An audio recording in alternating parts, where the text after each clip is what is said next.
માતૃરક્ષા ન્યૂઝમાં આપ સૌનું હાર્દિક સ્વાગત છે।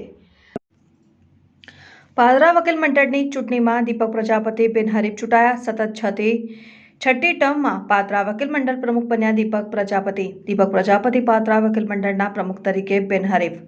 પાદરા વકીલ મંડળની કમિટીમાં ઉપપ્રમુખને બાદ કરતા તમામ કમિટીના સભ્યો બિનહરીફ જાહેર કરવામાં આવ્યા છે।